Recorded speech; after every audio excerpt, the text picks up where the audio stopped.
I think this is why Mao's great proletarian cultural revolution failed and ultimately restored the capitalist class and mode of production. It created new revolutionary forms of organization that could replace capitalism, but these organizations failed to use the culture and shell left over by the capitalist class. These liquidations, in effort to build socialism and establish a proletariat dictatorship, instead seek to abolish all the bourgeoisie, including its superstructure and experience, and turned class into something comparable to identity politics, instead of actually having something to do with someone's role and position in production amongst humans. The parties programmed well before the Cultural Revolution, which later became known as Mao Zedong, thought was already a notable deviation from Soviet-style socialism, taking the leading role in the transformation towards communism. Now also, he had placed far greater emphasis on the peasantry, which had been long neglected throughout Chinese history.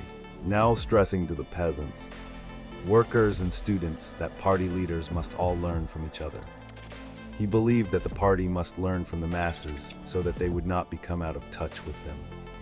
The method of putting this into practice would become known as the mass line, in which party leaders are to spend time with the masses in different areas, such as factories and farms, to take note of their sentiments, and then consider them when reformulating their policy programs, which they were then to present to the masses again. Accordingly, after having made the adjustments, Mao simply did not wield the kind of dictatorial power that Stalin did. But nevertheless, the Communist Party of China still ran a one-party dictatorship. The power of the CPC, however, would be greatly challenged by the Cultural Revolution, as it gave unprecedented power to the masses, fostering a political climate that was anything but totalitarian, but nonetheless terrifying. The Cultural Revolution marked the greatest challenge to the Chinese Communist Party's authority in history. The play Hai Rui, dismissed from office, was an allegorical drama set in the Ming Dynasty. Initially, Mao actually loved this play, but many people in his circle eventually interpreted it as being an implicit critique of Chairman Mao and his dismissal of the party members who spoke out against his great leap forward.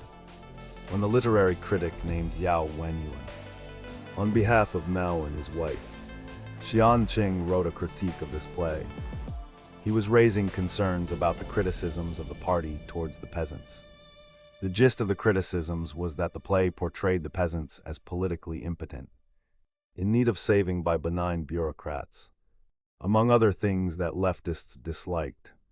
It brought long-standing grievances to the surface, provoking public debates surrounding the corruption of party officials, China's revolutionary path, and concerns regarding elements of bourgeois or feudal elements in Chinese culture that were said to be holding back the transition to communism. Mao believed that the Chinese Revolution had reached a point of stasis and threatened to reproduce capitalist-type socio-economic relationships in society at large, which was due to the fact that the existing state and party apparatus was allegedly dominated by bourgeois ideology. Mao used the Hai Rui incident and the debates that it had provoked to first call for a cultural revolution in 1965, initially pursuing a revolution in the superstructure, the field of culture and ideology.